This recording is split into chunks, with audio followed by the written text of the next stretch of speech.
You are already awake, though you don't remember deciding to be. Sleep has loosened its grip, but refuses to let go completely, so everything feels softened, blurred at the edges, like the world is being viewed through damp wool. You are standing on a road that pretends to be solid. It looks firm enough in the half-light, but every step proves otherwise. The mud receives your boots with a slow, obscene sound, as if it is pleased to have you. Cold seeps upward immediately, not dramatic, not sharp, just patient, working its way into your bones with the confidence of something that knows it has all the time it needs. The road smells like last night's rain and older things beneath it.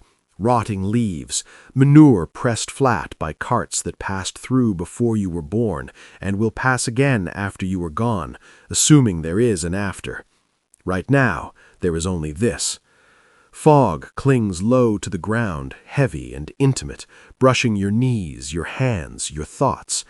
It feels deliberate, like the world is trying not to look you in the eye. Somewhere ahead, horses breathe. You can hear them before you see them. Slow, steamy exhales that drift and vanish. They know where they're going. You do too, though no one has said it out loud.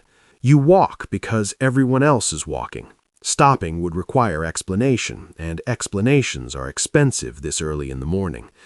The column stretches ahead of you, a long, uneven spine of men hunched under packs and armor, shapes emerging and dissolving in the fog. No songs. That already tells you everything. When men stop singing, it's because they've run out of lies that feel convincing. Boots shuffle, chains clink, leather creaks.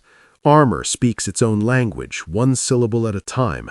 It doesn't care about your nerves or your prayers. It only cares about gravity. The armor sits on you like a bad decision made years ago that you're still paying for. It presses down on your shoulders, reminding you that your body is not designed for heroism, only endurance. Underneath it, wool scratches and traps heat in places you didn't know could sweat.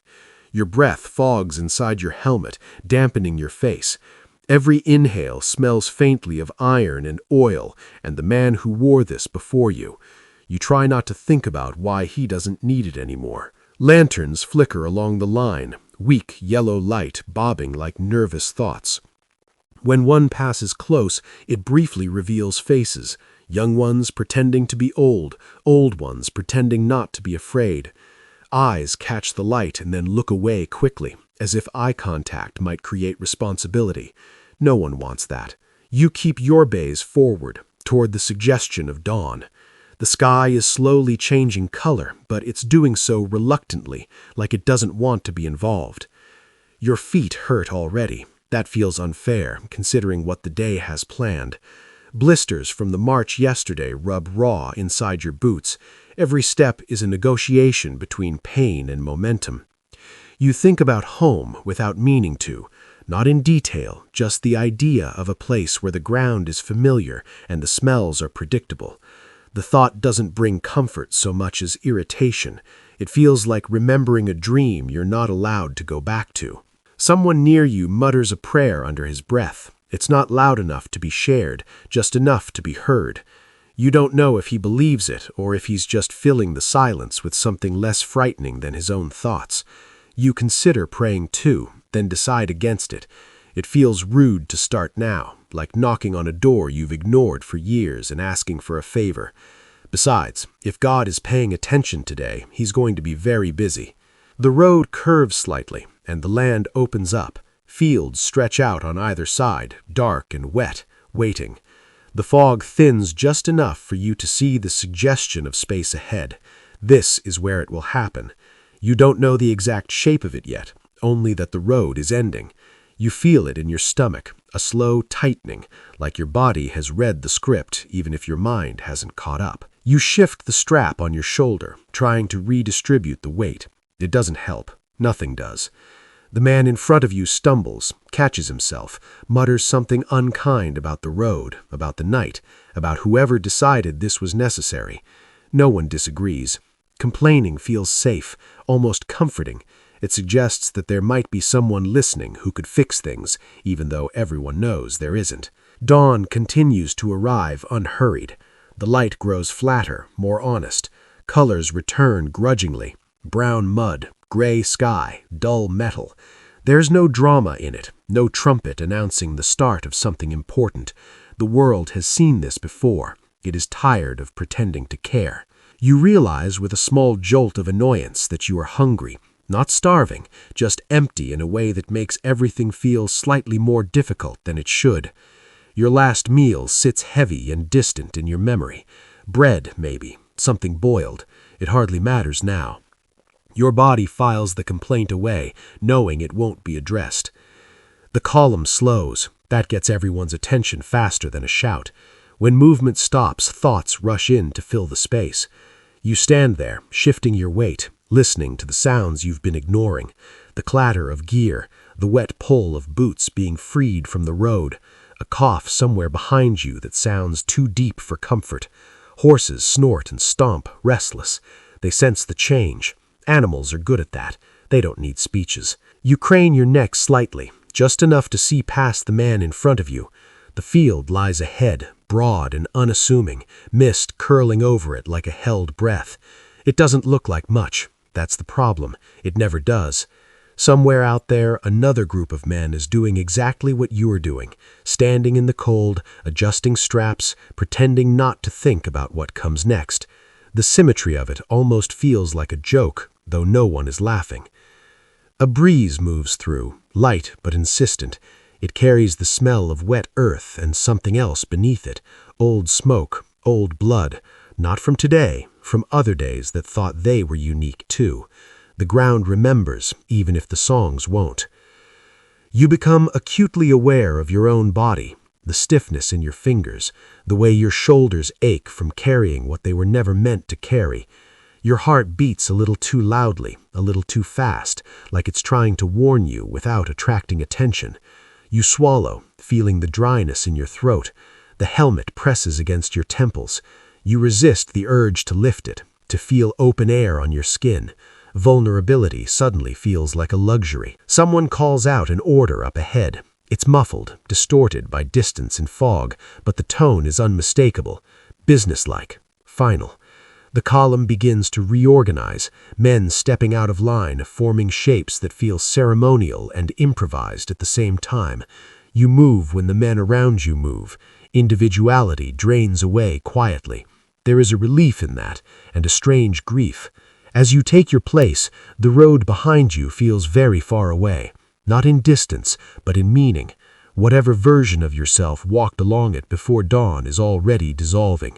Ahead lies something heavier, slower, more real. You can feel it settling in, like the weather changing inside your chest. You stand there, breathing fog and iron, waiting for the day to decide what it wants from you. Courage and fear sit together, indistinguishable, like two tired animals sharing warmth. You don't try to separate them. There's no point. The road has delivered you. Dawn has arrived. The rest will happen whether you are ready or not. You are standing on ground that pretends to be neutral. It lies there quietly, doing nothing, saying nothing, as if it has not already made up its mind about you. The field stretches outward in a way that feels deliberately misleading, flat enough to invite movement, uneven enough to punish it later. Mist drapes itself across the low places, pooling where feet will soon gather, clinging where bodies will fall and struggle and decide not to rise again. The earth is damp, not fresh damp, but tired damp, soaked through from too many mornings like this one. It has been used recently. It remembers. You look down without meaning to. The soil near your boots is dark and loose, pressed by hooves and wheels that arrived earlier. Someone else stood here before you. Someone else waited. The ground still bears the shape of that waiting, shallow impressions that haven't yet decided whether to disappear. You press your foot down experimentally. It sinks a little too easily. The earth accepts your weight with quiet enthusiasm, as if it has been expecting you specifically. That seems rude, but the ground has never cared about politeness. Men around you begin doing the same thing, testing, shifting, pretending this is about strategy and not fear. They glance at slopes, hedges, shallow rises that might offer advantage, or at least delay disaster. No one says it out loud, but you all understand the truth immediately. This place is going to decide things. Not commanders, not prayers, not whatever heroic story someone will later insist was unfolding here. This field will choose who moves and who does not. It will decide whose legs keep working and whose become decorations. The fog thins as the light strengthens, and with it comes a clearer sense of space. You can see the other side now. Not details, not faces, just the idea of them. Shapes in the distance, dark lines forming against the gray. They look smaller than you expected, which feels like a trick. You know better than to trust appearances today. Distance has a way of lying. So does hope. A flag is planted nearby, its fabric damp and heavy, colors muted by the morning. It flaps once, half-heartedly, then hangs limp. It feels less like a symbol and more like a marker, a polite signpost that says, "This is where you belong, and nowhere else." Invisible borders form around it immediately. You feel them settle, gentle but firm, like hands on your shoulders steering you into place. Crossing them without permission would feel wrong in a way you can't quite explain. The field has rules now. It didn't a moment ago. It does now. The sounds are small but relentless. Leather shifting, metal knocking against metal. Someone clears his throat and then doesn't speak. Horses snort again, louder this time, their patience thinning.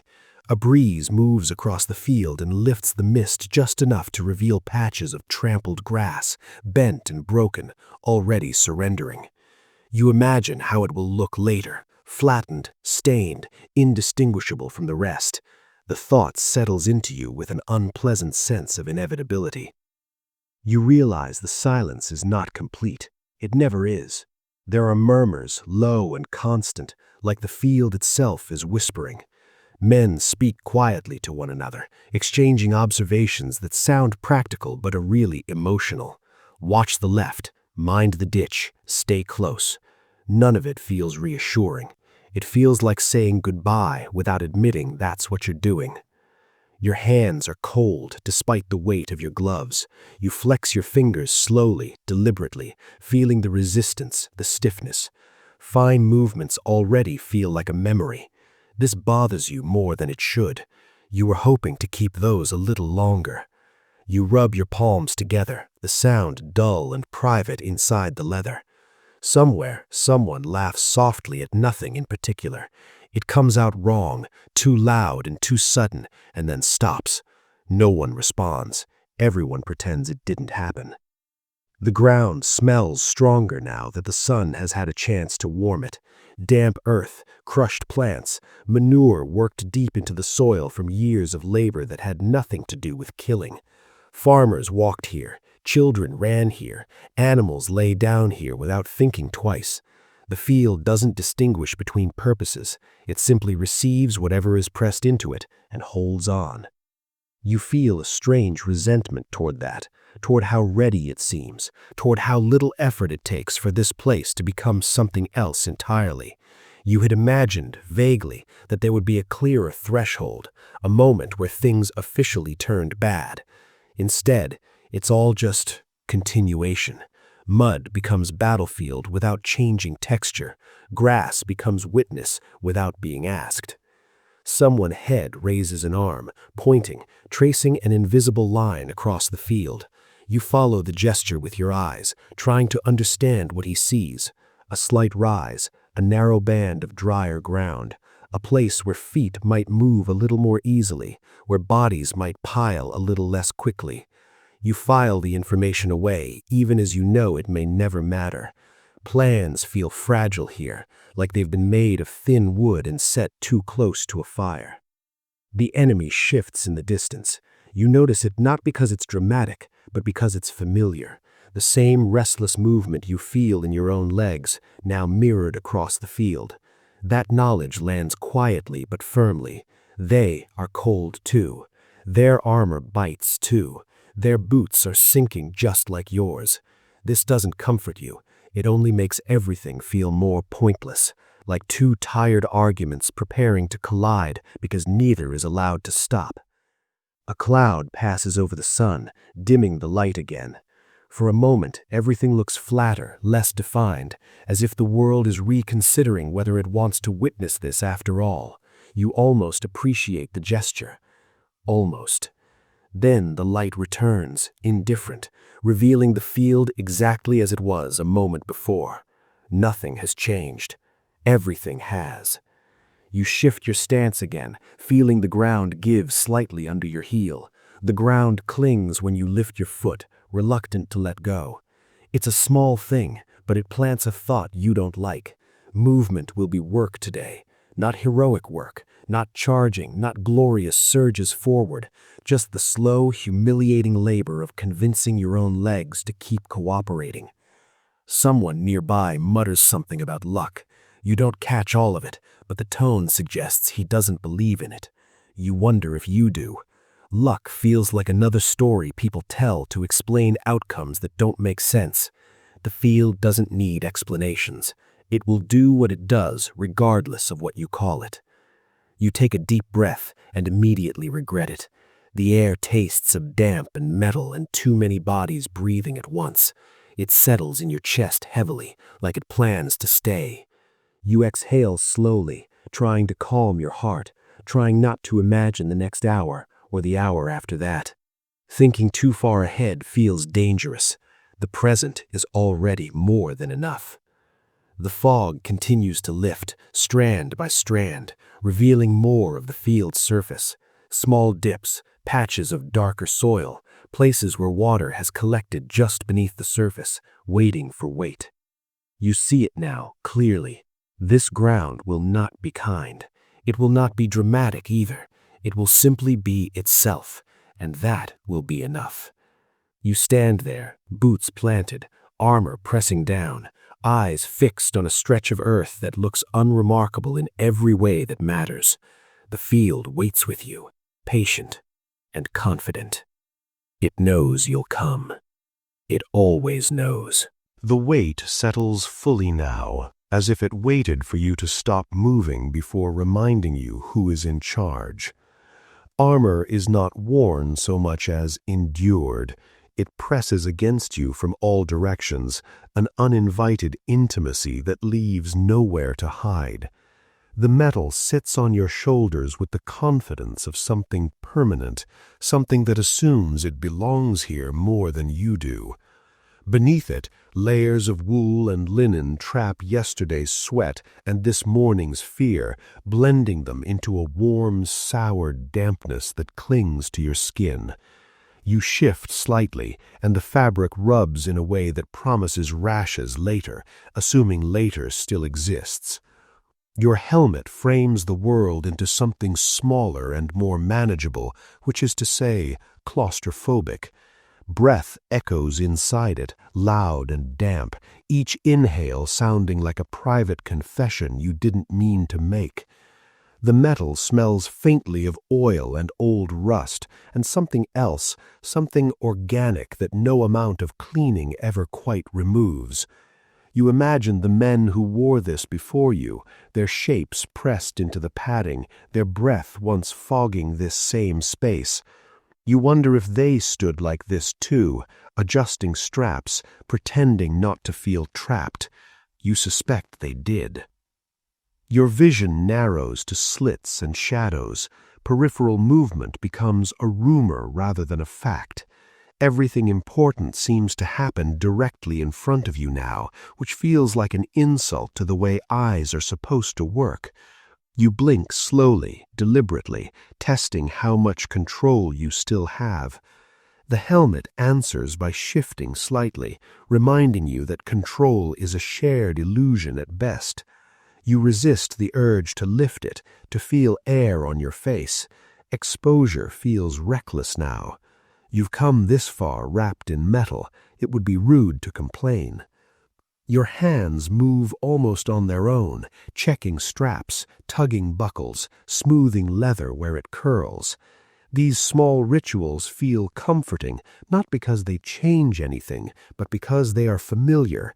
You've done this before, even if you didn't know you were practicing for today. The leather creaks softly, a tired sound, like it's been asked to perform this role too many times. It has held together longer than many of the men it served. There's a lesson there, probably, but you don't chase it. The weight pulls at your spine, compressing you downward, reminding you of gravity's patience. Standing still becomes its own form of labor. Your legs ache not from movement, but from restraint, muscles tensed and ready without knowing what exactly they are preparing for. You shift your stance again, feeling the armor sway with you, always a fraction of a second behind. It makes you feel clumsy, like you've grown an extra body that refuses to cooperate fully. Sweat forms anyway, despite the cold. It pools along your back, gathers under your arms, trickles down in slow, irritating paths. There is no wiping it away. You accept it, the way you are accepting everything else today. Comfort is no longer part of the negotiation. Endurance has taken its place, a dull, stubborn companion that asks very little, but takes everything. Around you, men do the same quiet adjustments. No one speaks about the weight directly. Complaining about it would feel childish, like being surprised that water is wet. Instead, you hear small, indirect acknowledgments, a grunt as someone rolls his shoulders, a curse as a strap digs in too sharply. Someone laughs quietly when his helmet slips over his eyes, then fixes it with exaggerated care, as if embarrassed to have been caught being human. The armor is not new, that much is obvious. Dents mar the surface, shallow and deep, each one a memory you didn't earn. Scratches run along the edges where blades once slid instead of bit. The metal is dulled not from neglect, but from use. This is not a costume. It has done its job before, sometimes well, sometimes not. You trace one of the dents absently with a gloved finger, wondering what it deflected and what it didn't. The thought is unhelpful, but persistent. You notice how the weight changes the way you think. Movements feel expensive now. You consider them carefully before committing, as if your body has learned that waste will be punished. Even turning your head feels deliberate, a small decision weighed against the effort required. The world slows down, not because time has changed, but because you have. Everything is heavier, everything takes longer. This, you realize, is part of the point. Your fingers feel thick inside the gloves, clumsy and distant. Fine sensation has retreated, leaving only pressure and heat. You flex them again, trying to reassure yourself that they still belong to you. They respond slowly, like they're considering the request.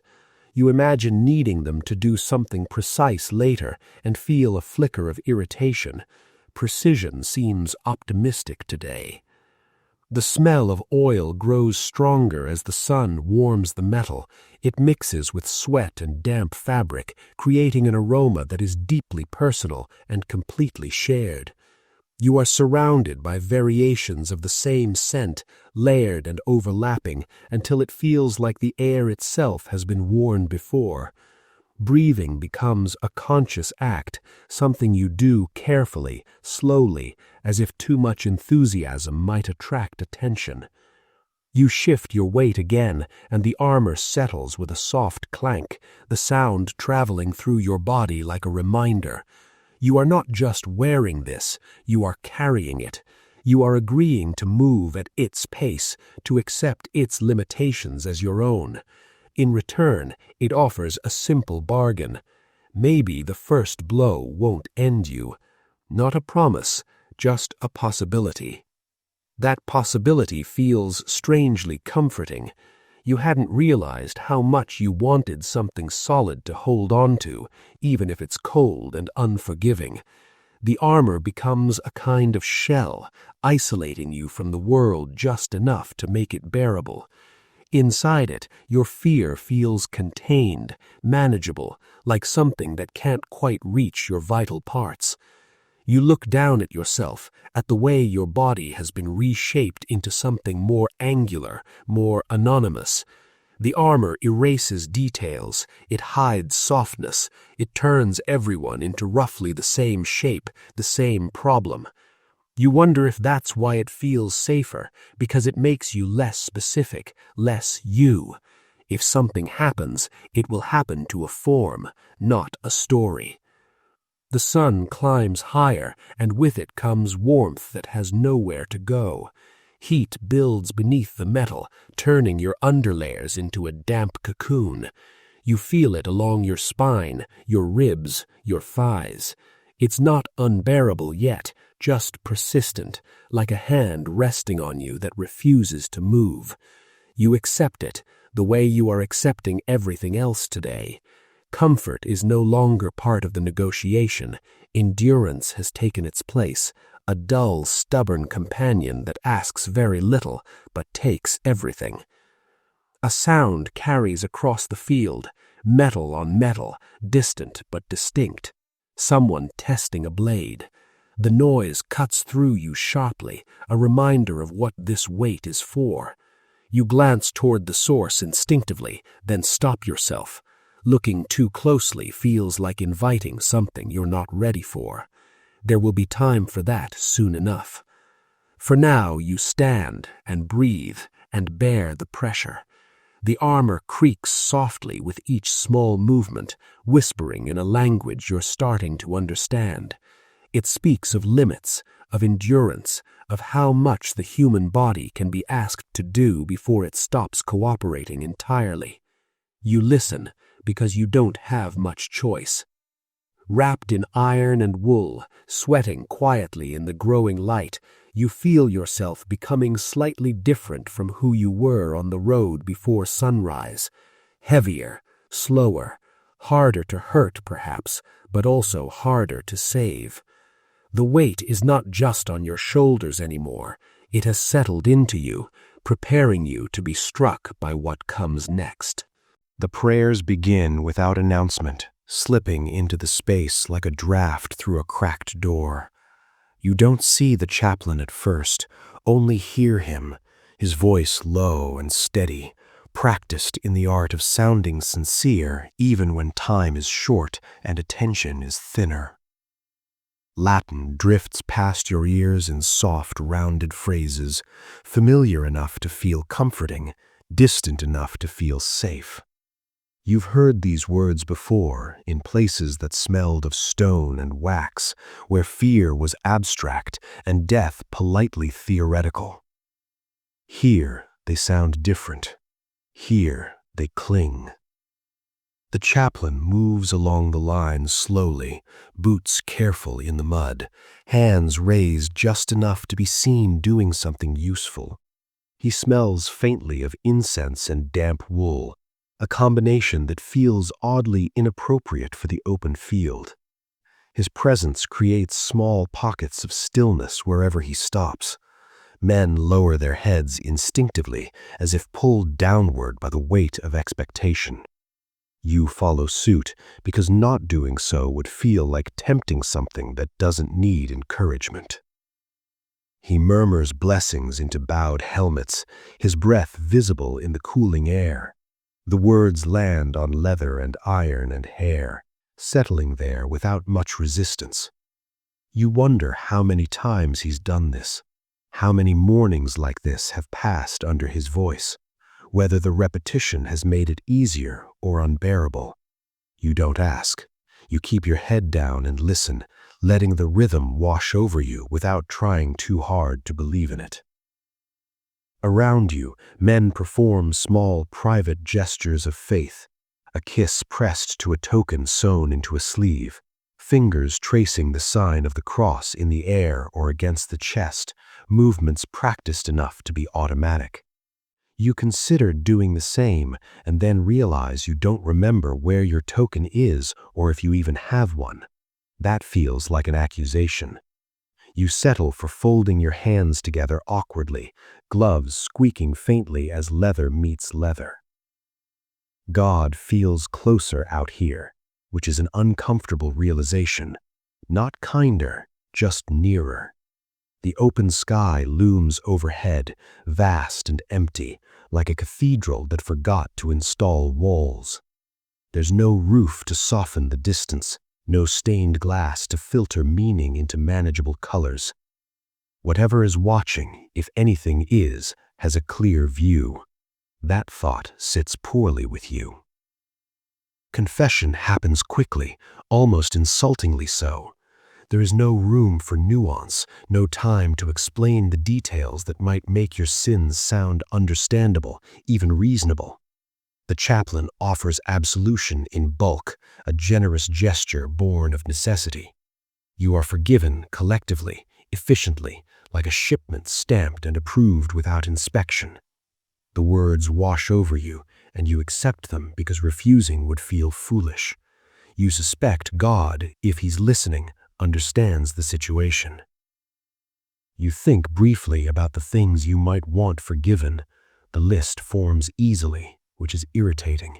It stretches backwards into years you'd rather not revisit, and forward into possibilities you'd prefer not to acknowledge. You push it away. This is not the moment for honesty. This is the moment for survival. When the chaplain reaches you, he doesn't linger.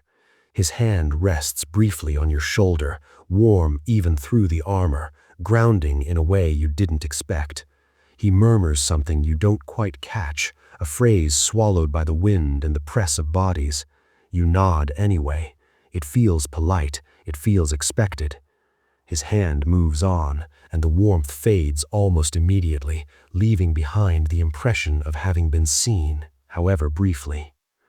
As he passes, silence closes in again, thicker than before. It's not empty silence, it's full of held breath and unspoken bargains. You can feel men around you straightening slightly, as if absolution has made them marginally lighter.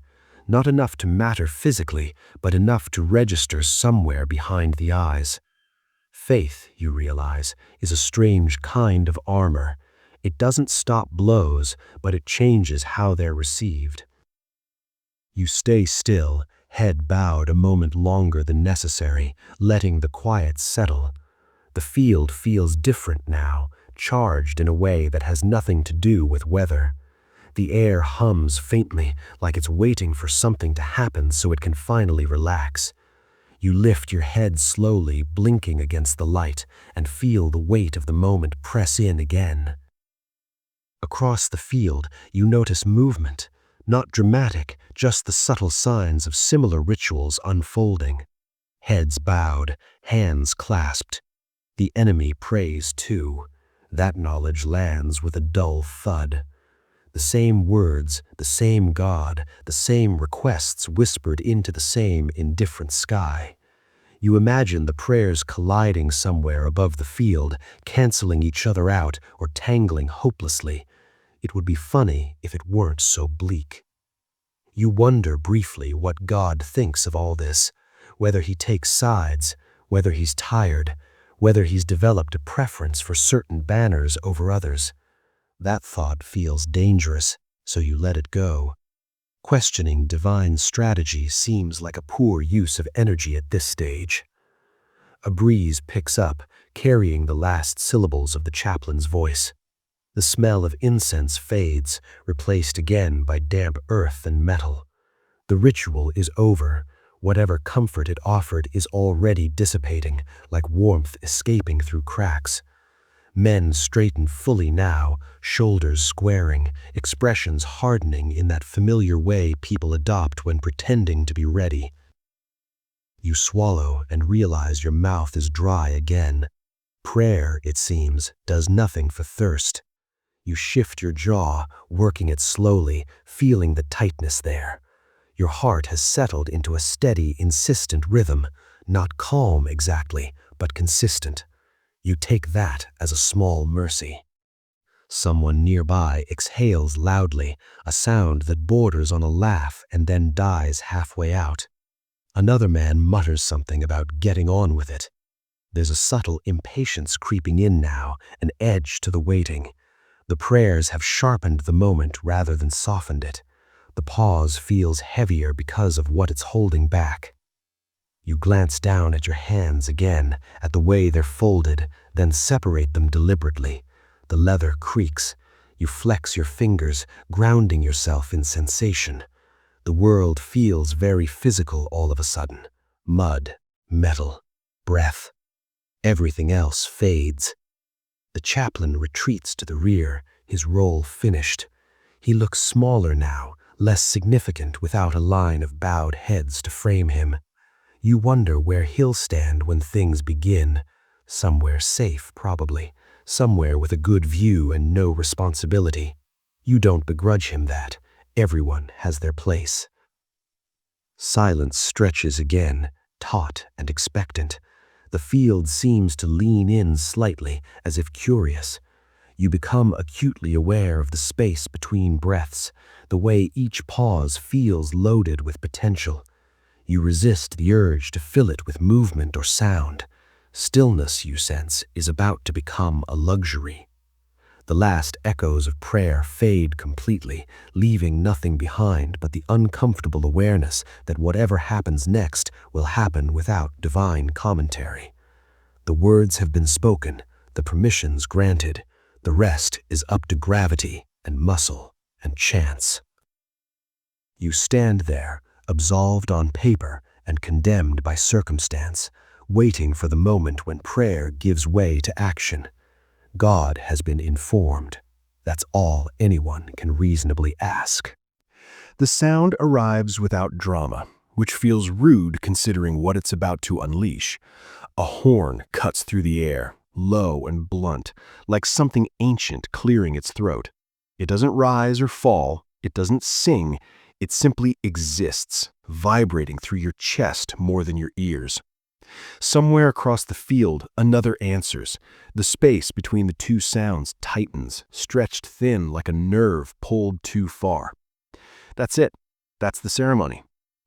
Orders ripple outward, carried by voices that are immediately swallowed by distance, armor, wind, and the collective inability of human beings to hear clearly when fear is involved. You catch fragments, half-words, gestures, a raised arm that seems confident enough to obey. Men repeat what they think they heard, passing it along like a rumor that grows less accurate with every telling.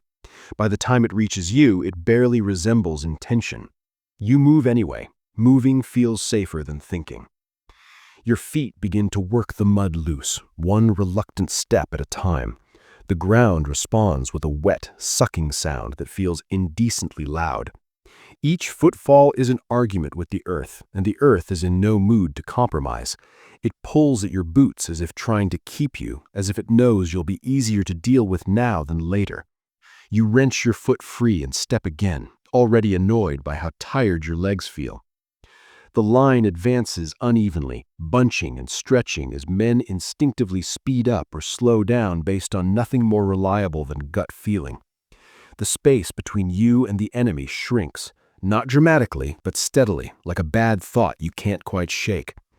You focus on the back in front of you, the way the armor shifts, the way the man's shoulders rise and fall. Staying close feels important. Being alone out here suddenly seems like a terrible idea.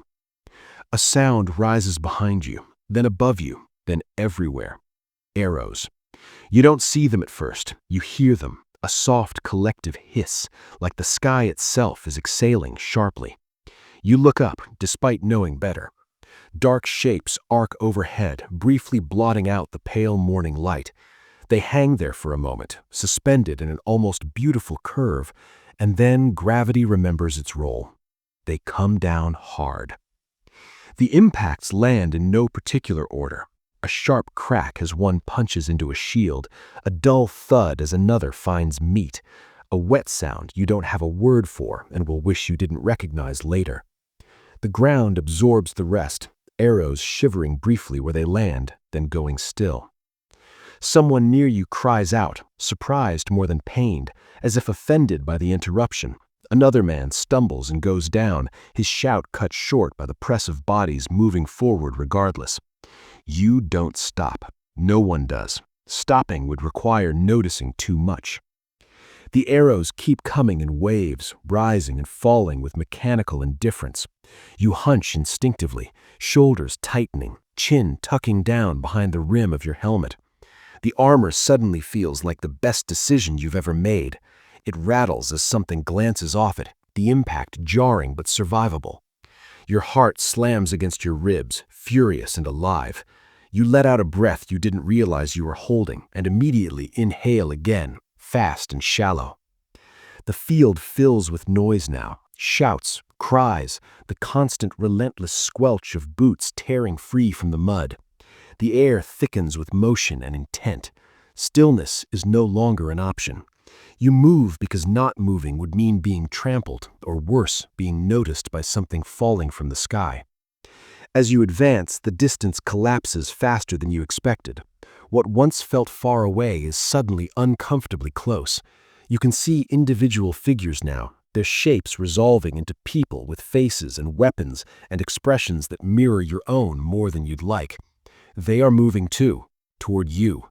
The symmetry of it feels obscene. Your breathing grows louder inside your helmet, echoing back at you like a challenge. Each step requires effort, your legs fighting both the mud below and the weight above. Sweat runs freely now, stinging your eyes, soaking into your clothes. The cold has retreated, replaced by a rising heat that has nowhere to go. Your body feels like it's been sealed inside itself. Someone shouts again, an order maybe, or a warning. It doesn't matter. The lines are close enough now that individual voices blur together, merging into a single ragged sound. You adjust your grip on your weapon, fingers clumsy and stiff, trying to remember the countless times you imagined this moment. None of those imaginings included how heavy everything would feel or how narrow your focus would become. The arrows slow, then stop. That absence feels louder than the sound ever did. There's a brief, terrible clarity as the last few steps remain. You can see eyes now. You can see teeth clenched behind beards, lips pulled back in effort or fear. You register small, useless details, the way someone's helmet sits crooked, the mud splashed high up another man's leg. Your brain clings to these things like lifelines, anything to avoid fully acknowledging what's about to happen. Then there is no more space to cross. The collision is sudden and brutal, a wall of bodies slamming together with a force that rattles your teeth. Shields crash, the impact vibrating through your arms and into your chest. For a moment, you are not an individual at all, just a piece of pressure caught between other pieces of pressure. The sound is overwhelming, metal screaming against metal, wood splintering, men shouting incoherently as breath is knocked from lungs. You are shoved forward, then sideways, then checked abruptly as something solid meets your shield. Your feet slide in the mud, nearly betraying you. You dig in instinctively, legs burning, trying to stay upright. Fouling feels like the worst possible idea. You've already seen what happens to men who go down. A blade flashes near your vision, close enough to register as movement, but not close enough to connect. You recoil without thinking, your shield coming up too late, then correcting. Everything feels frantic and slow at the same time, your reactions lagging just behind reality. You swing your weapon more out of panic than intent, feeling it glance off something solid with a jolt that numbs your hands. The world contracts to a narrow tunnel of sensation. Heat, noise, pressure, the smell of sweat and iron and something coppery that you recognize with a flicker of detached horror. You are aware of pain, but it hasn't decided where to settle yet. It floats around you, considering. Someone shouts very close to your ear, the sound raw and desperate. It spikes through you, sharp enough to cut through the chaos, and then vanishes as quickly as it arrived. You don't look. Looking feels like an invitation. Your arms grow heavy almost immediately, each movement costing more than the last. The weight of your armor combines with the resistance of bodies and mud, turning every action into labor. You grit your teeth and keep moving because that's the only instruction your body seems capable of following. There is no field anymore, no sky, no enemy line. There is only the space directly in front of you and the urgent, exhausting task of not being crushed inside it. The past has fully disappeared. The future has shrunk to the next breath, the next step, the next impact. War has woken up now, fully alert and deeply unimpressed with you. It does not roar or announce itself. It simply gets to work, methodical and hungry, and you are already caught in its hands. Order doesn't disappear all at once. It frays, it stretches thin, then snaps somewhere you don't see, leaving you holding a useless length of intention while everything around you collapses into something far more honest. The line you were part of a moment ago no longer exists in any meaningful way. Men are still technically where they were supposed to be, but the idea behind it is gone. What remains is pressure and instinct and the simple animal desire not to be the one who falls. Bodies press in from every direction. Shields grind together, edges catching, slipping, biting into forearms and ribs. The sound is relentless, iron shrieking against iron, wood cracking, breath bursting out of lungs in sharp, involuntary expulsions. It's too loud to think, too close to escape. Noise becomes texture, something you feel vibrating through your teeth and skull rather than hear. The mud is everywhere now, flung upward by boots, smeared across greaves, worked into every joint and crease. It coats your feet, making each step uncertain, stealing just enough balance to keep you constantly on the edge of disaster. Someone slips near you, a sudden drop of weight that pulls others down with him. There's a brief tangle of limbs, a chorus of startled shouts, and then the press surges forward again, erasing him from view. You don't know if he gets back up. You don't wonder for long. Faces appear suddenly, far too close, distorted by helmets and effort. Eyes are wide and unfocused, pupils blown large, reflecting fear back at you like mirrors. You recognize none of them. That feels important. It means you can keep going. You don't have to reconcile this moment with memory. These are strangers, briefly and violently intimate, bound together by circumstance rather than choice. You raise your weapon again, feeling the drag in your shoulders, the dull protest of muscles already overworked. It connects with something solid, shield or armor, you're not sure, and the impact rattles up your arms, leaving a buzzing numbness behind. Your grip loosens for a terrifying half-second before you clamp down again, jaw clenched, teeth grinding. You don't swing gracefully. There is no finesse. You shove, you hack, you react a heartbeat too late and then overcorrect. A blow glances off your helmet, not hard enough to do real damage, but close enough to send a jolt of white light through your vision. You stagger, the world tilting briefly, and instinctively throw your weight forward to stay upright. Someone slams into you from behind, either helping or using you as support. You can't tell which. It doesn't matter. You accept the contact and keep moving. The air is thick now, heavy with heat and breath and the metallic tang that tells you blood has joined the conversation in earnest.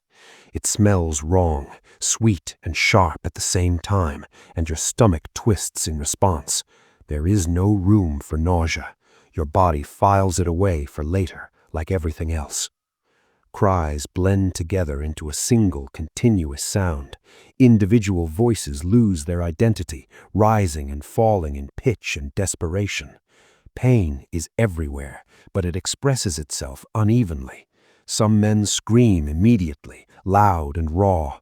Others go quiet, their suffering folding inward, their faces tightening with a focus that feels frightening than noise. You don't know which category you'd fall into if it came to that. You hope not to find out. Movement becomes chaotic, unpredictable. The press surges, stalls, then surges again, driven by forces you can't see. You are shoved sideways, then forward, then spun slightly as someone collides with your shoulder. The world tilts and rights itself again and again, like a ship in rough water. You brace instinctively, knees bent, trying to keep your center of gravity low. Falling still feels like a death sentence. Your arms burn now, a deep, aching fatigue that makes every lift feel like lifting yourself out of the mud by your own hair. Sweat pours freely, stinging your eyes, soaking into your clothes until everything feels slick and heavy. Your breath comes in harsh, ragged gasps, each one scraping against your throat. You can hear yourself panting inside your helmet, loud and desperate, and you hate the sound. It makes you sound weak. It makes you sound alive. A man directly in front of you stumbles, his shield dipping. You see the opening before you think about it. Your body moves on instinct, weapon coming forward in a short, ugly motion. There is resistance, more than you expected, followed by a sudden give that makes your stomach lurch. The man makes a noise, short, surprised, and then collapses downward out of your way. You don't look at where he fell. You step forward automatically, filling the space he left, because empty space is dangerous. The intimacy of it all is deeply unsettling. You are close enough to feel the heat radiating off other bodies, to smell their breath through helmet slits, to hear the wet hitch in their breathing as they strain. This is not the distant, noble violence of stories. This is cramped and sweaty and deeply personal. You are fighting inches from another human being, close enough that you could touch his face if you wanted to. You very much do not want to. Blood slicks the ground beneath your boots, mixing with mud into something treacherous and foul. Your footing worsens, each step a gamble. You adjust without thinking, widening your stance, lowering your center, turning your body slightly to present less of a target. These are not conscious decisions. They bubble up from somewhere older and more practical than thought. Your weapon feels heavier now, as if it's absorbed some of the weight of what it's been asked to do. Your grip aches, fingers cramping, threatening to lock up entirely. You flex them between movements, quick, sharp motions that barely register. There is no pause long enough to rest. The battle does not allow for that kind of mercy. Somewhere nearby, a man goes down hard, his helmet striking the ground with a dull, final sound. He doesn't get back up. Others step over him without looking, boots thudding against armor, against flesh. There is no malice in it, only momentum. The battle does not slow for fallen bodies. It barely notices them. You feel a sharp pain flare along your side as something strikes you, glancing off armor, but still biting hard enough to bruise. The sensation blooms hot and immediate, then settles into a deep, throbbing ache. You hiss through your teeth and keep moving. Pain is information, nothing more. As long as you can still move, it's not the most important thing. Your world has shrunk to a series of immediate problems. The man in front of you, the footing beneath you, the weight in your arms. Everything else, plans, ideals, prayers, has fallen away. This is survival in its stripped-down form, not bravery, not honor, just endurance. The press tightens again, bodies squeezing closer, leaving no room to maneuver. You are pinned between shields, your chest compressed, breath coming in short, panicked bursts. For a terrifying moment, you can't move your arms at all. You feel the edge of something cold and sharp scrape along your arm, harmless for now, but close enough to promise worse. Panic flares bright and hot, and you shove with everything you have, legs screaming in protest. The line shifts mercifully, and space opens just enough for you to breathe again. You gulp air greedily, chest heaving, and immediately regret how loud you sound. The helmet traps the noise, amplifies it, turns it into a constant reminder of your own vulnerability. You try to slow it down. It doesn't work. There is no elegance here, no clear victories or defeats, just a grinding, exhausting collision of bodies and will. Strangers press against you, push past you, strike at you, disappear. The battle has become a living thing, pulsing and shifting, indifferent to individual effort.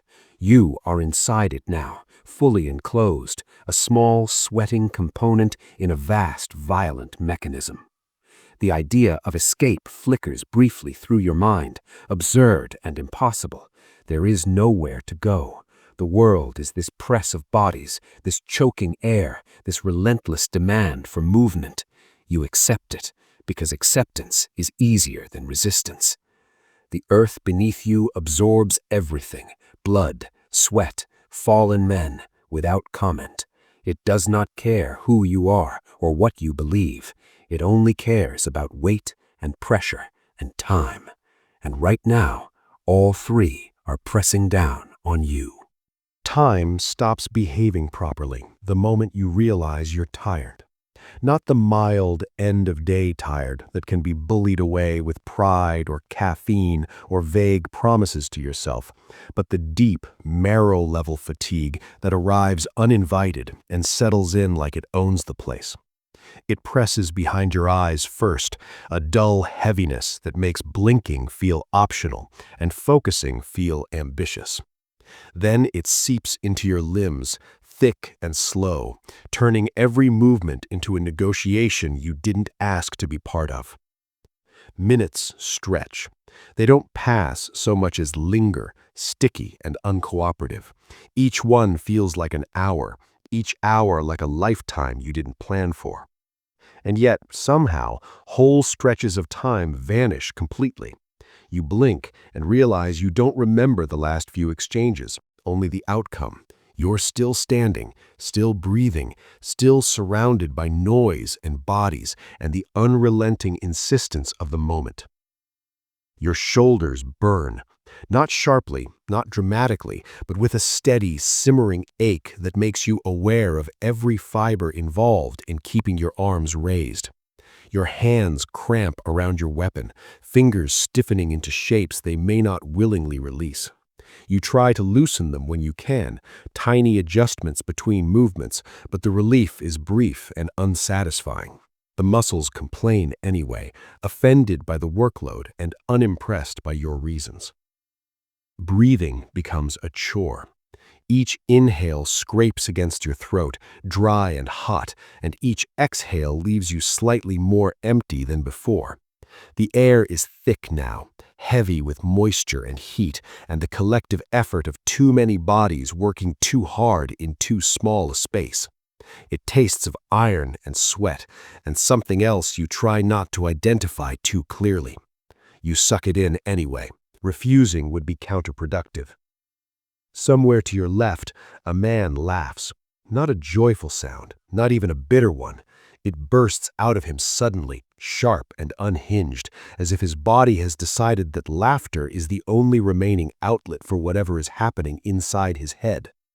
The sound cuts through the chaos like a crack in glass, drawing attention for all the wrong reasons.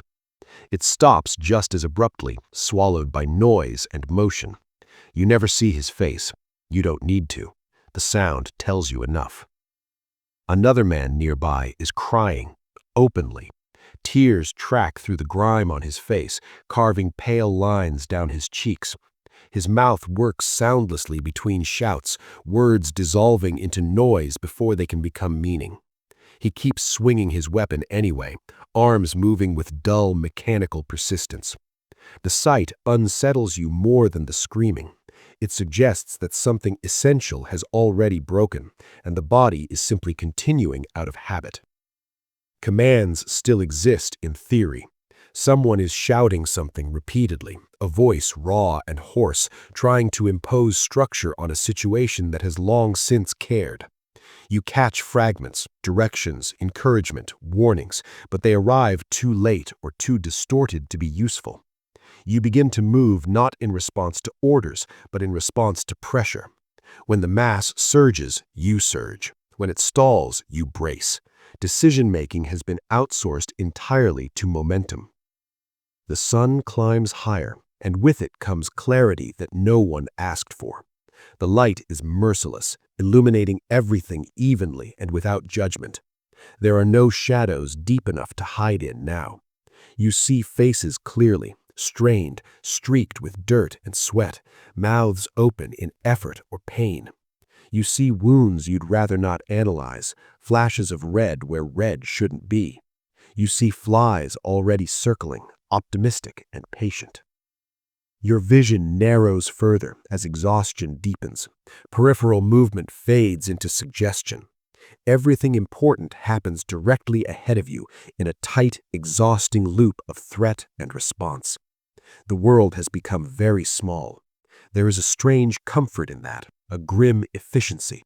You no longer have to think about anything beyond arm's reach. Philosophy has no traction here. Your legs begin to tremble, a subtle vibration that grows more noticeable the longer you're forced to hold your stance. The muscles are nearing the end of their goodwill. Each step feels slightly less reliable than the last. You feel a flicker of alarm at that, quickly suppressed. Worrying won't make them stronger. You lean into them instead, trusting that they'll hold a little longer out of sheer stubbornness. You are vaguely aware of pain scattered across your body, but none of it has claimed center stage yet. Bruises bloom beneath armor, joints ache, skin rubs raw in places you won't properly notice until much later. Pain feels diffuse, unfocused, like static in the background. It's there, persistent and irritating, but it hasn't demanded attention. You're grateful for that. You suspect it's waiting. The press shifts again, and you are forced forward a step, then another. Your foot slips, heel sliding sideways in the slick mixture beneath you. For a heart-stopping moment, you tilt dangerously off balance, arms flailing awkwardly as you try to recover. Panic flares bright and sharp. Fouling flashes through your mind in ugly detail. You throw your weight forward desperately, colliding with the body ahead of you, using him as an anchor. He grunts, stumbles, but stays upright. So do you. You don't thank him. He doesn't expect it. Time stretches again. The battle grinds on without obvious progression. There's no clear sense of winning or losing, just a constant grinding demand for effort. You realize with a strange, hollow feeling that bravery has nothing to do with this anymore. Courage ran out somewhere back when you were still thinking in complete sentences. What's left is persistence, momentum, the refusal to be the one who stops moving. Your thoughts wander in odd, unhelpful directions.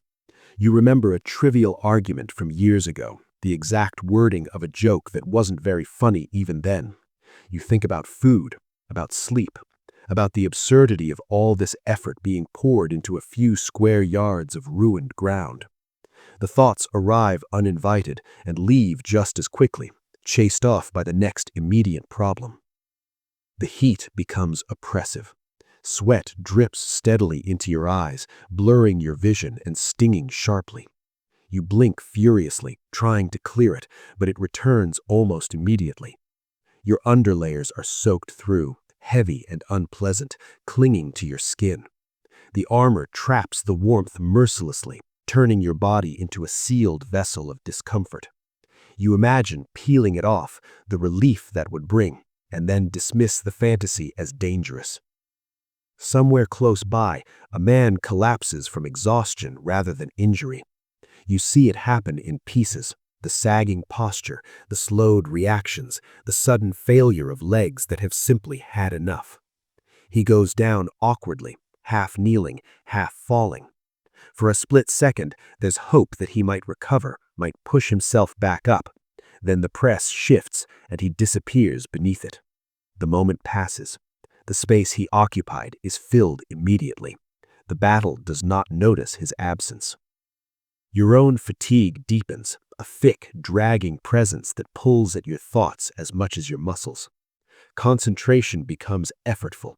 You find yourself reacting more slowly, movements lagging just behind necessity. That scares you more than any blade. You grit your teeth and force yourself to focus on small, immediate tasks. Lift, brace, step, breathe, repeat.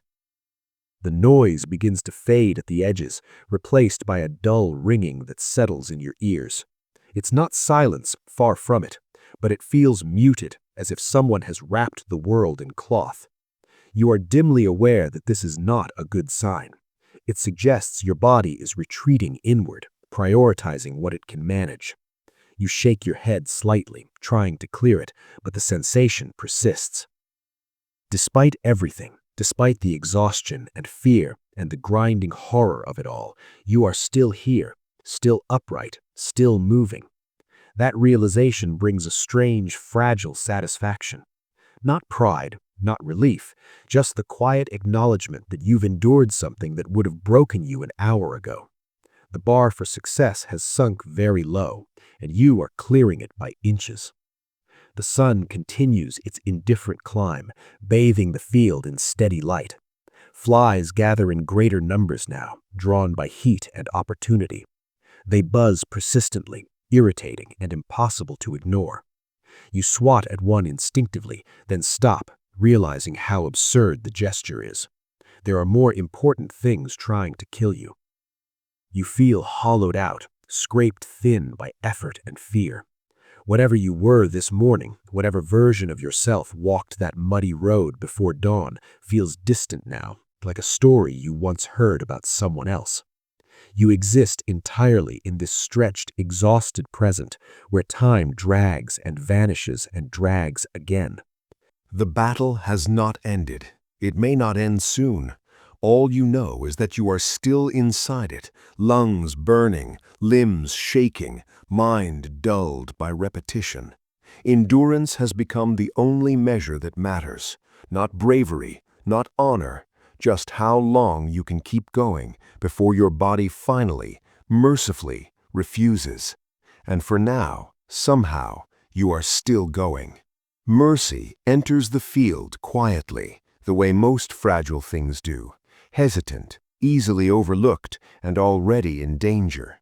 It doesn't arrive as a clear moment or a shared understanding. It flickers, a pause too long between blows, a voice rising above the noise, cracking as it shouts words that don't sound like threats.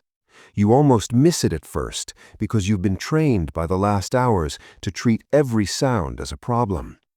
Someone near you drops to his knees. It's not graceful. Nothing here is. His descent is clumsy and uneven, armor pulling him down faster than his body seems ready for. He lands hard, hands sinking into the mud, weapons slipping from his grasp with a dull, final sound. His head bows instinctively, helmet tipping forward as if already accepting what usually comes next. You hear his voice then, hoarse, desperate, loud enough to be heard, but not strong enough to command anything.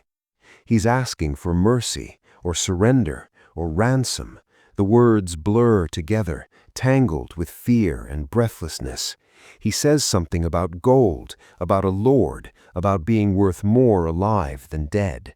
His pitch rises at the end of each phrase, as if even he knows how uncertain that claim is. The moment stretches, thin and dangerous. You are close enough to see the tremor in his shoulders, the way his body shakes, not from injury, but from effort and exhaustion. He looks small like this, folded inward, no longer part of the pressing mass that gave him shape and purpose. For a heartbeat, the battle seems to hold its breath, not because it cares, but because it hasn't quite decided what to do with this interruption. You feel it then, the calculation. It moves through the field like a low current, unspoken but widely understood. A knight in good armor might be valuable. A man with the right accent, the right insignia, the right connections could mean months of negotiation instead of a shallow grave. Lives are weighed quickly here, not against morality, but against usefulness. Someone nearby hesitates. You see it in the slight pause of his raised arm, the fraction of a second where the strike does not fall. His face is hidden, but his uncertainty is obvious. Mercy flickers brighter for that instant, fragile and exposed. Then, someone else moves. A boot slams into the kneeling man's shoulder, knocking him sideways. The sound is ugly and decisive. Panic ripples outward, sharp and contagious. The kneeling man cries out, his voice breaking completely now, and scrambles uselessly in the mud, trying to rise, trying to protect himself with hands that have already decided they're done fighting.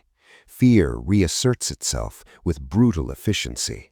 A man on his knees is not just a supplicant, he is a risk. He might rise again. He might have a blade hidden somewhere inconvenient. He might grab an ankle, pull someone down with him, complicate things in a situation that has no tolerance for complication. Mercy is expensive here. Panic is cheap. The blow comes fast after that. You don't see it land cleanly. You see movement, hear a dull, final sound, and then the space fills again as bodies press forward, eager to erase the pause.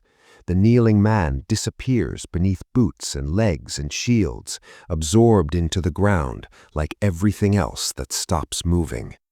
The moment ends. Mercy retreats, wounded and embarrassed. You swallow hard, throat dry and tight. Something in your chest twists uncomfortably, not quite guilt, not quite relief. You didn't act, you didn't stop it, you didn't cause it either. The distinction feels important and meaningless at the same time. Further along the line, you hear another voice calling out. This one is stronger, more controlled. It carries authority. A man shouts for prisoners, for restraint, for remembering who is worth more alive. His words cut through the noise briefly, carving out a narrow corridor of possibility. Around him, a few men respond, their movements slowing, their strikes turning into grips and shoves instead. You see it happen. Two men wrestling another to the ground, not to finish him, but to bind him. Hands fumble with straps and belts, clumsy with fatigue. The captured man pants heavily, eyes wild, but he doesn't resist much. He's too tired. Relief flickers across his face, quickly smothered by fear of what comes next. Survival has simply changed shape. Not everyone gets that chance. Nearby, another man raises his hands, palms out, shouting surrender, in a voice already shredded by shouting. His accent marks him as foreign, his armor plainer, his movements slower. He is not valuable enough to complicate things. A blade takes him across the shoulder, spinning him around. He falls awkwardly, hits the ground hard, and doesn't get back up. No one notices. No one needs to. Chivalry hovers over the field like a ghost of an idea, visible only in certain light, only to certain people. It applies unevenly, favoring those who already have names and money and futures worth negotiating. For everyone else, survival is a simpler equation. If you stop being dangerous, you stop being relevant. You feel the strain of decision-making now, layered on top of exhaustion. Every encounter carries an extra question. Kill? Bind? Ignore? The luxury of mercy depends entirely on whether you can afford the hesitation. Often you can't. A man lunges at you suddenly, movement sharp and desperate. You parry awkwardly, arms burning, and shove him back hard. He stumbles, nearly falling, and for a split second his eyes meet yours through the narrow slits of your helmet. There is no rage there, just fear and calculation, exactly mirroring your own. He drops his weapon.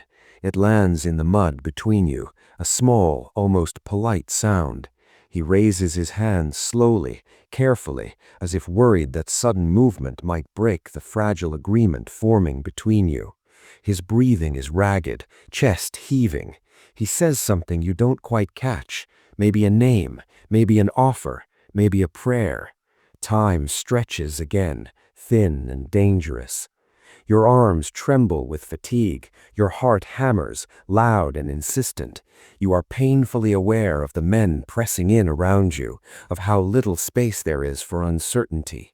You know how quickly hesitation can be punished here. Someone shouts behind you, the press surges. The decision is made for you.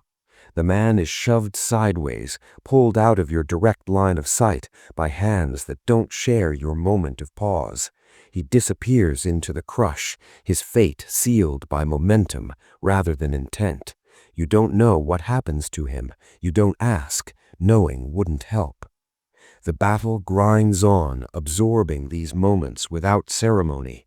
Mercy appears and vanishes, inconsistent and unreliable. Ransom is discussed in gasps and shouts, negotiated in the middle of chaos by men barely holding themselves together. Bound prisoners are dragged backward, faces pale, expressions hollow. Some look grateful, some look worse than the dead. You step forward again, returning to the simpler logic of movement and resistance.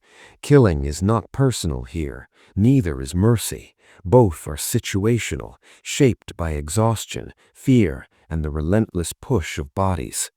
The mud beneath you is churned up into something unrecognizable now, slick and treacherous. Blood mixes freely with earth and water, staining everything the same dark color. It becomes harder to tell where one ends and the other begins. Your boots slide, catch, slide again. You adjust instinctively, moving with a clumsy familiarity that would have horrified you earlier and now feels necessary. Your thoughts drift again, unhelpful and intrusive. You wonder who decides which lives are worth bargaining over. You wonder what your own value would be, measured here and now. The answer feels uncomfortably small. A shout goes up nearby as another man is dragged down, bound and hauled away. His helmet comes loose, revealing a young face beneath, far younger than you expected. His eyes dart wildly, taking in the chaos with fresh horror. He looks at you as he's pulled past, not accusingly, not pleadingly, just searching for something recognizable. You look away. Recognition feels dangerous. The fighting around you surges again, drowning out thought. Mercy retreats once more, bruised and embarrassed, leaving behind only the bitter knowledge that it existed at all, that it might have applied, that it sometimes does. You tighten your grip, knuckles aching, and keep moving. The line between life and death feels impossibly thin now, stretched taut by exhaustion and fear. It trembles with every decision, every pause, every misstep. Survival here is not noble. It is not clean. It is a series of compromises made too quickly to feel like choices. And you are making them whether you want to or not, step by muddy step, as the battle grinds onward, indifferent to your doubts and unimpressed by your humanity. Eventually, the shouting thins. Not all at once, not cleanly, but in uneven patches, like a storm breaking itself apart overhead. The noise pulls back in reluctant layers, leaving behind pockets of strange quiet that feel wrong in your ears. You don't trust it at first. Silence has been dangerous all day, but this silence is different. It doesn't tense, it sags. Weapons lower without ceremony. Arms drop because they no longer have the strength to stay raised, not because anyone has decided it's time. You realize, slowly, that no one is pushing you forward anymore.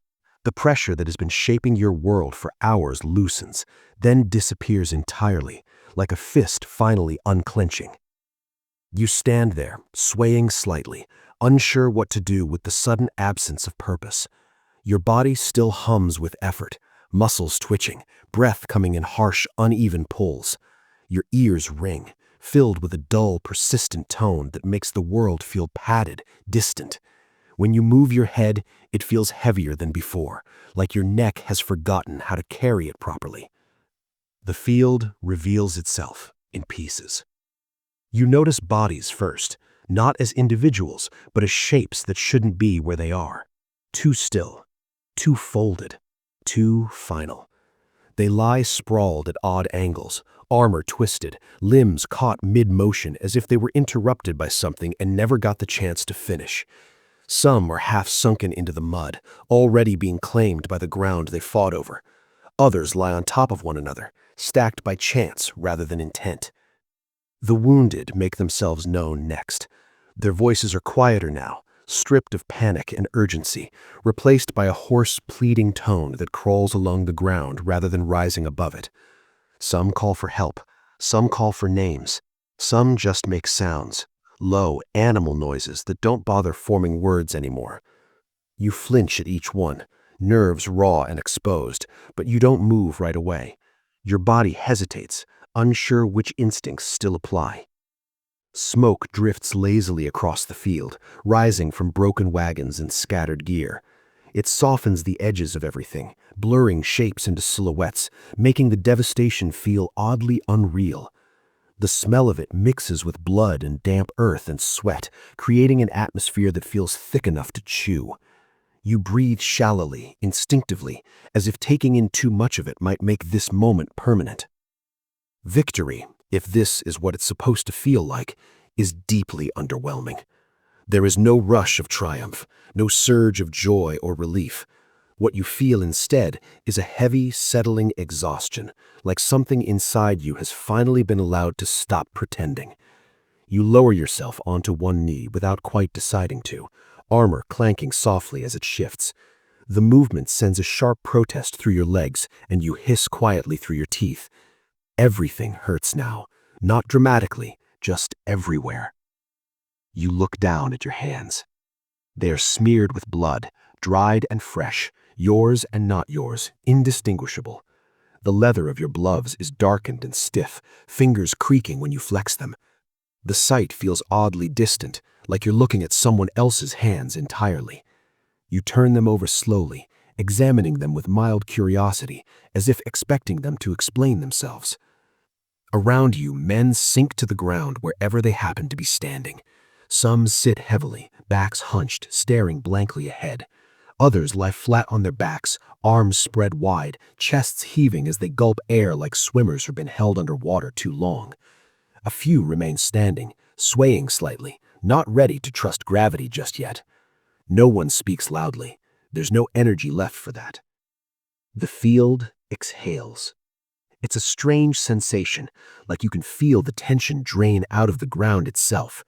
The press of bodies is gone, replaced by space that feels vast and exposed. The air moves more freely now, carrying sound away instead of trapping it. Even the flies seem bolder, settling openly on bloodied armor and still faces, unbothered by the presence of the living. You become aware of pain in sharper detail now that nothing else is demanding your attention. Bruises throb beneath your armor, joints ache fiercely, and there's a sharp, insistent sting along your side where you were struck earlier. You probe it cautiously with a gloved hand and feel warmth there, unpleasant but reassuring in its own way. It hurts. That means you're still here. A man nearby lets out a low sob, shoulders shaking as he stares at the ground. No one tells him to stop. Another man laughs weakly at something only he understands, the sound brittle and short-lived. Someone else retches violently into the mud, body folding in on itself as if trying to expel the entire day. The reactions are scattered and deeply personal. There is no correct way to respond to surviving. You push yourself back to your feet slowly, deliberately, testing your balance. The ground feels treacherous now, slick and uneven, but without the press of bodies, it's manageable. You take a careful step, then another, moving through the aftermath with a tentative curiosity. Every few paces, something catches your eye: a dropped helmet, a snapped spear, a shield split nearly in two. Each object feels heavier now that it's no longer in motion, burdened by implication. You come across a body lying face down, armor dark with mud and blood. One arm is twisted at an unnatural angle, fingers curled into the dirt as if grasping for something that never came. You pause beside him, uncertain. For a moment, you consider turning him over, checking for signs of life. Then you don't. The impulse fades, replaced by a quiet understanding that not every question needs answering. The cries of the wounded continue, a low, uneven chorus that ebbs and flows across the field. Some voices grow weaker as time passes. Others stop altogether. You try not to notice which is which.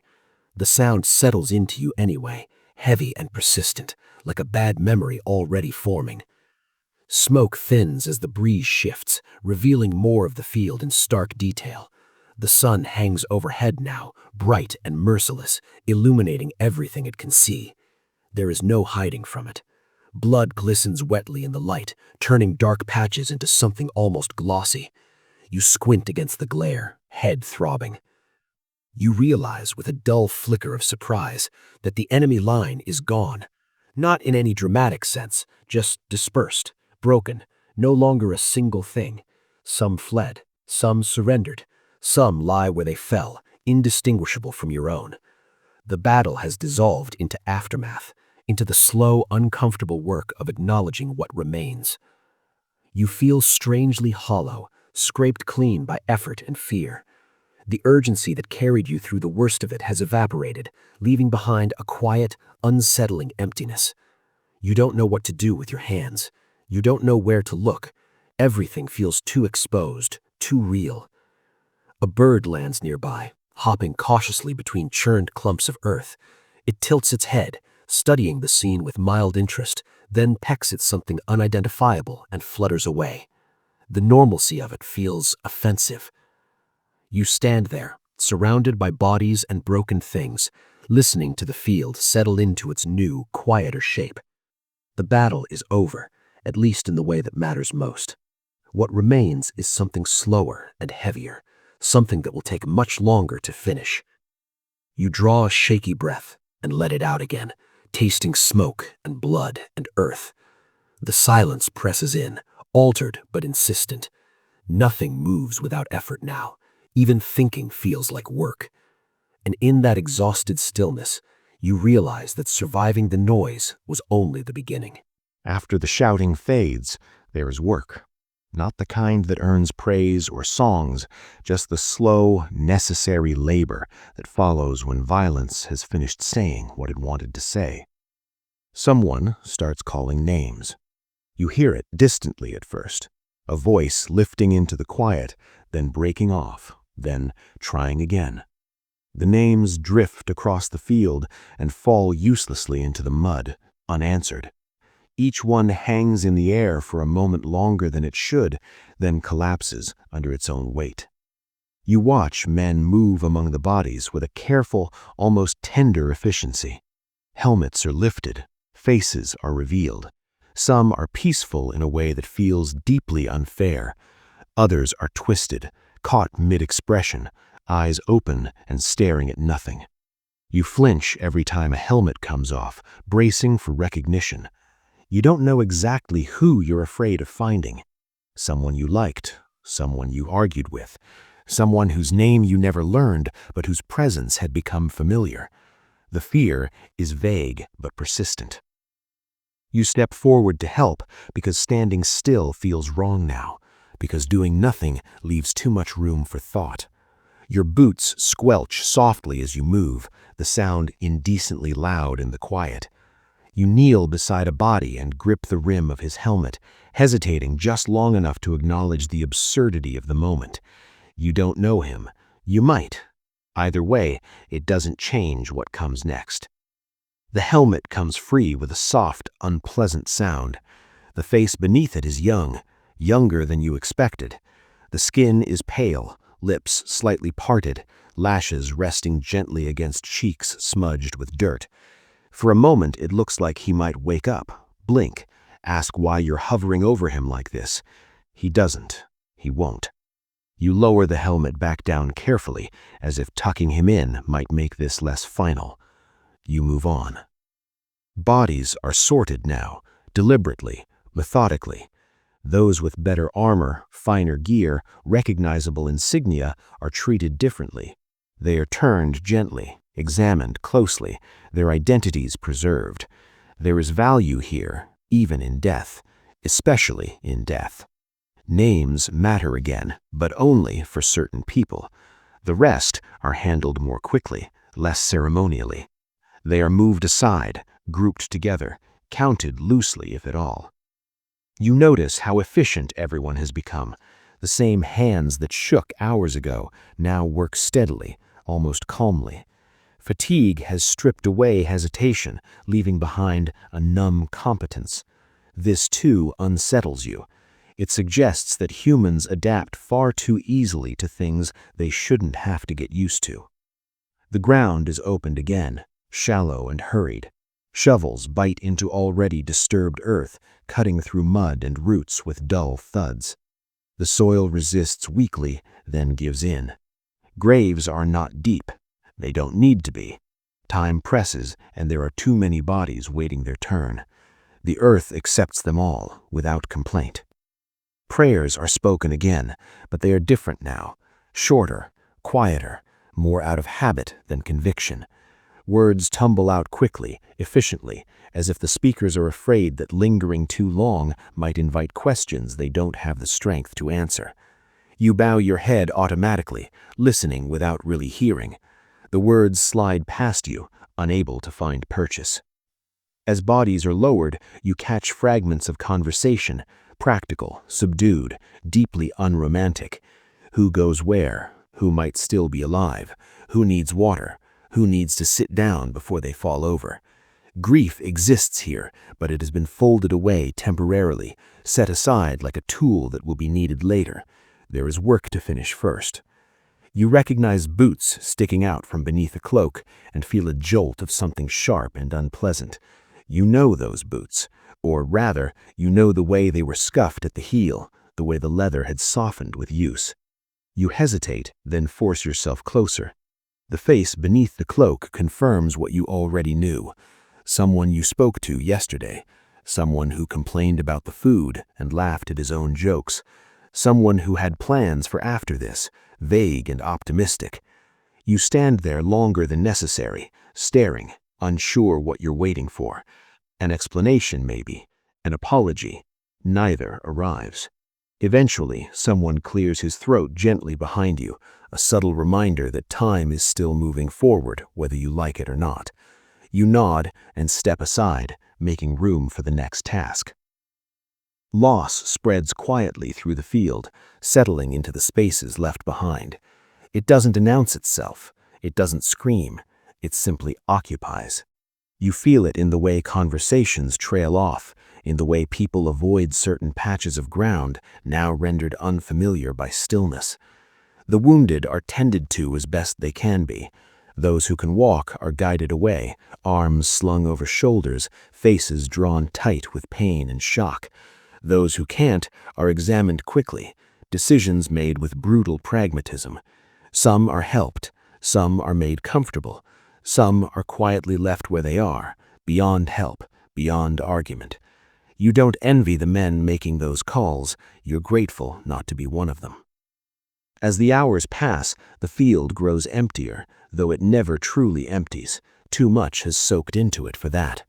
The sun begins its slow descent, light softening, shadows lengthening on the churned ground. The day feels older now, worn thin by what it has carried. You sit eventually because your legs refuse to continue pretending. You lower yourself carefully on a patch of relatively dry ground and let your back slump forward. The armor shifts heavily, settling into a shape that feels permanent. You rest your elbows on your knees and stare at the earth between your boots.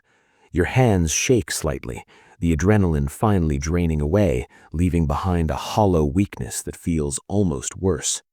Someone hands you water. You take it gratefully, hands fumbling with the container. The first swallow nearly makes you cough, throat unprepared for something so simple.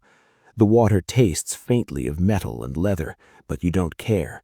You drink slowly, deliberately, feeling it spread through you like a small miracle. For a moment, the world narrows to that sensation alone. Around you, the work continues. Bodies are counted again. Gear is collected. Broken things are piled together.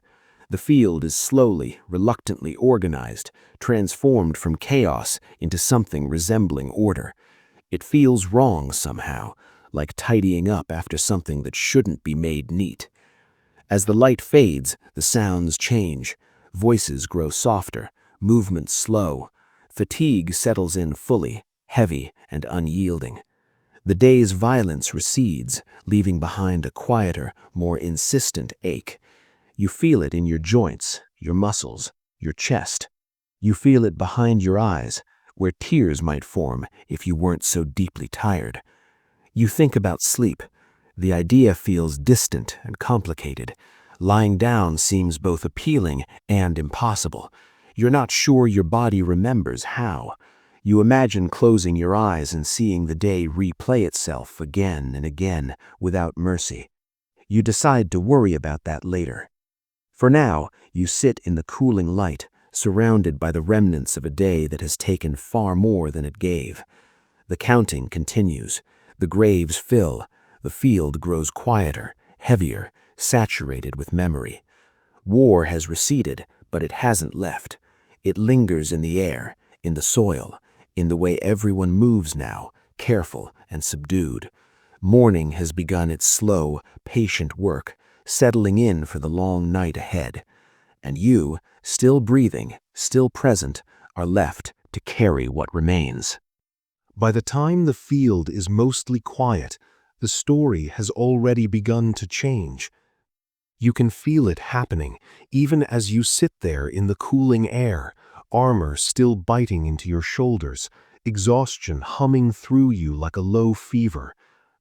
The truth of the day is still warm, still close enough to smell, but it is already being handled carefully, shaped by tired mouths and selective memory.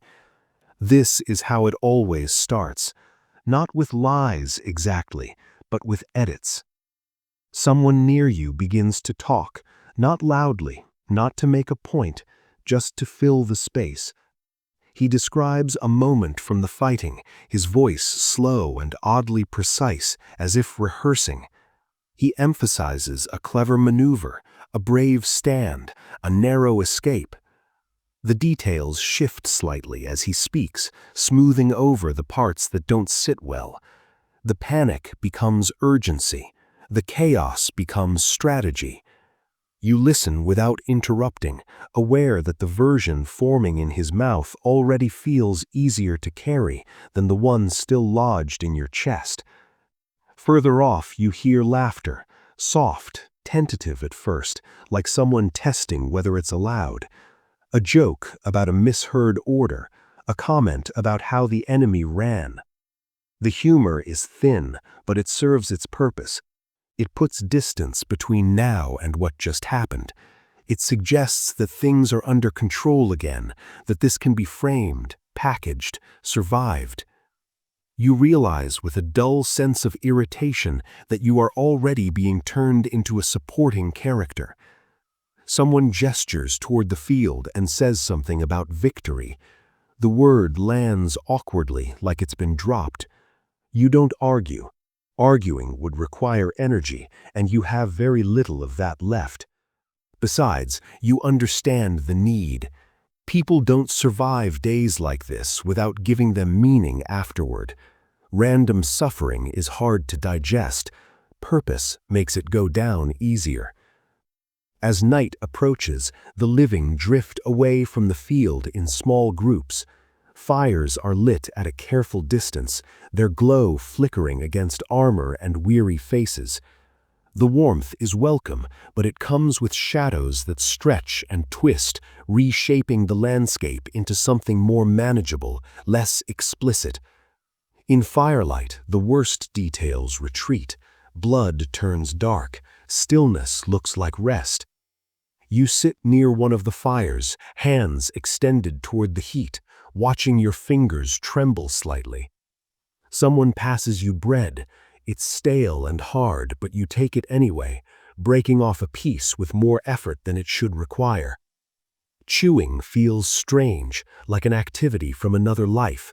You force yourself to swallow. Your body accepts the food dutifully, without enthusiasm. Stories gather around the fire like moths. Someone speaks of a noble charge, another of an enemy who fought particularly well. Names are mentioned, attached to moments that will soon become fixed in retelling. You notice how the dead are spoken of with increasing reverence as the hours pass, their flaws quietly omitted, their bravery emphasized. It's not dishonest exactly, it's merciful. Memory is being prepared for long-term storage. You think of the moments that won't make it into these stories. The man on his knees, the one who fell from exhaustion and vanished under boots, the look in a young prisoner's eyes as he was dragged away. These details sit heavily in you, uninvited and persistent. You suspect they will not age as gracefully as the others. Somewhere beyond the firelight, scribes and chroniclers are already at work, scratching notes into parchment, recording what they've been told by men who were too tired to be precise and too invested to be neutral. You can almost see the future taking shape, ink drying, accounts copied, errors preserved with confidence. What was noise becomes narrative. What was terror becomes testimony. Places acquire names this way. The field you stood on today will one day be spoken of with reverence, its mud cleaned away by language. People will travel to it, stand where you stood, and imagine something grander than what actually occurred. They will picture banners snapping proudly, commands ringing clear, courage rising neatly to the occasion. They will not smell the field. They will not hear the cries after the shouting stopped. You find yourself oddly resentful of that future, though you know it's inevitable. History prefers clean lines and clear motives. It has little patience for exhaustion, confusion, or fear that doesn't resolve into something useful. The truth of the day, slow, ugly, deeply human, will be compressed until it fits more comfortably on a page. As the fire burns lower, conversations thin. Men drift off to sleep where they sit, heads nodding, bodies surrendering at last. Others lie down carefully, as if the ground might remember them too well. You remain awake longer than you'd like, staring into the embers, watching them pulse and fade. The fire smells of smoke and damp wood, a scent that will cling to you long after this night ends. You think about how tomorrow will sound, how orders will be given again, how someone will decide what this day meant. You imagine the words that will be used, necessary, glorious, decisive. None of them feel adequate. All of them will be used anyway. Eventually, you lie back, armor still on, because it feels like too much effort for too little reward. The ground is hard and cold beneath you, but you barely notice. Your body is past caring about comfort. Sleep creeps in slowly, cautious and uneven. When you close your eyes, the day replays itself in fragments, sounds without images, images without context. Before sleep takes you fully, you realize something with a tired clarity. The battle isn't over, really. It has simply changed shape. It will continue in stories, in songs, in the careful omission of certain details and the enthusiastic repetition of others.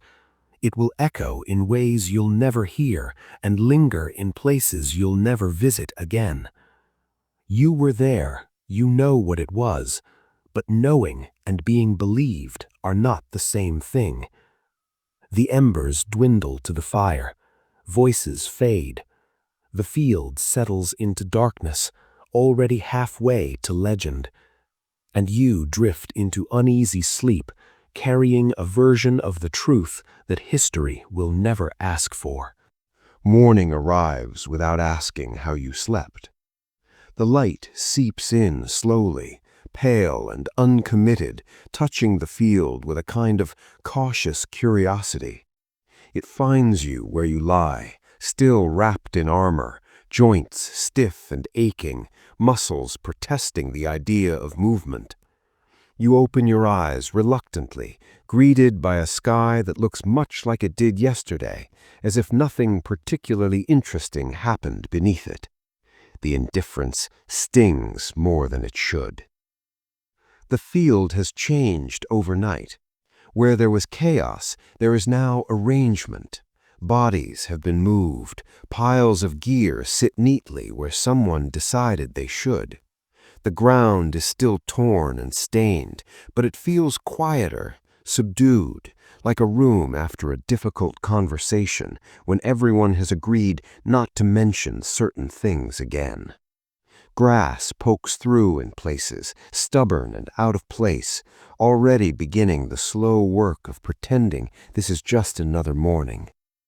You sit up carefully, wincing as your body reminds you of every impact, every strain. The armor feels heavier now, not because it weighs more, but because you do. Fatigue has settled into you completely, a deep, immovable presence that doesn't bother announcing itself anymore. It simply is.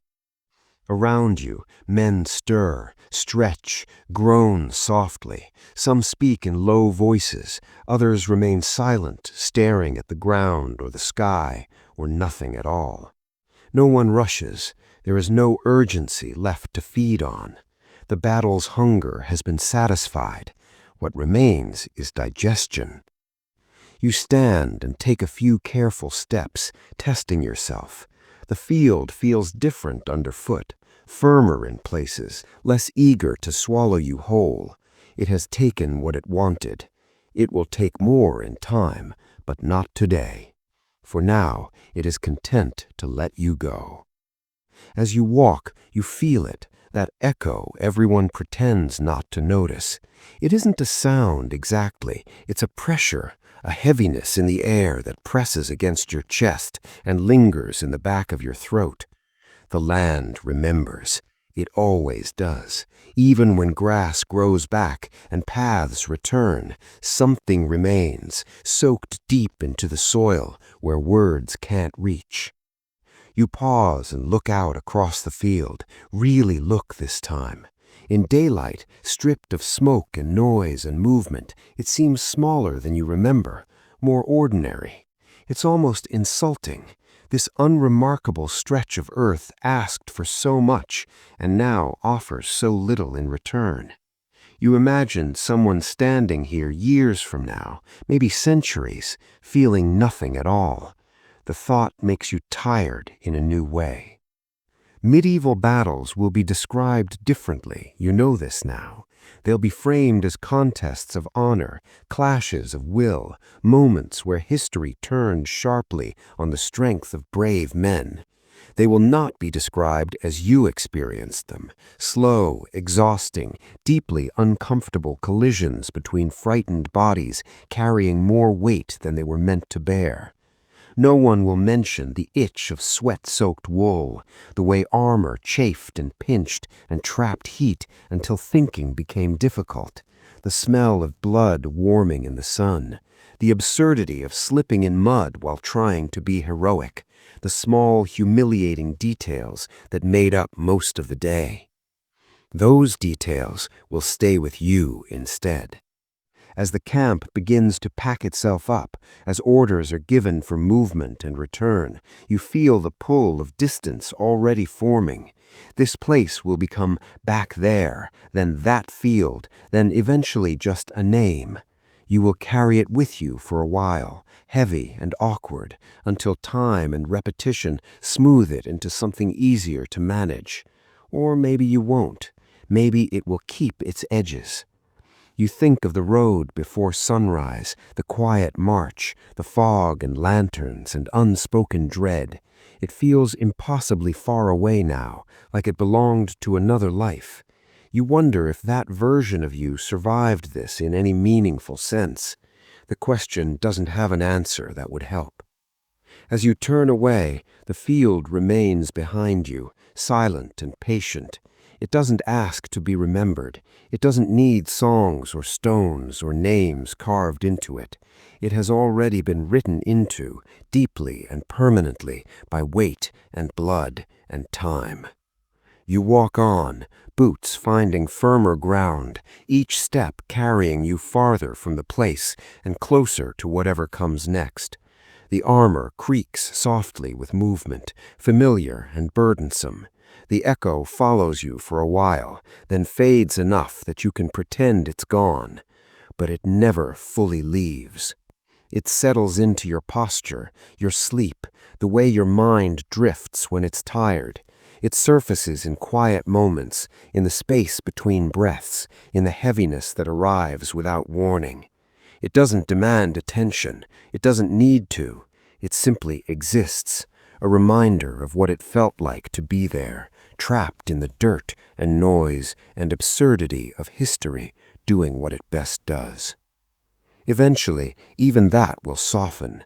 The sharp edges will dull, the memories will blur, the details will rearrange themselves into something more survivable. That's how people keep going. That's how the world keeps turning over ground like this without choking on it. You will sleep again. You will eat. You will laugh, maybe, at things that have nothing to do with this day. And when you do, it won't mean the field was wrong to take what it took. It will just mean you're still alive, and life has a way of insisting on itself. The land will heal, grass will grow, paths will return, birds will land without hesitation. Someone will stand here one day and feel nothing but a breeze and the warmth of the sun, unaware of how crowded this place once was. But for now, as you walk away with the weight still settling inside you, the echo lingers just long enough to remind you, you were here. It happened. And then, like everything else, it passed.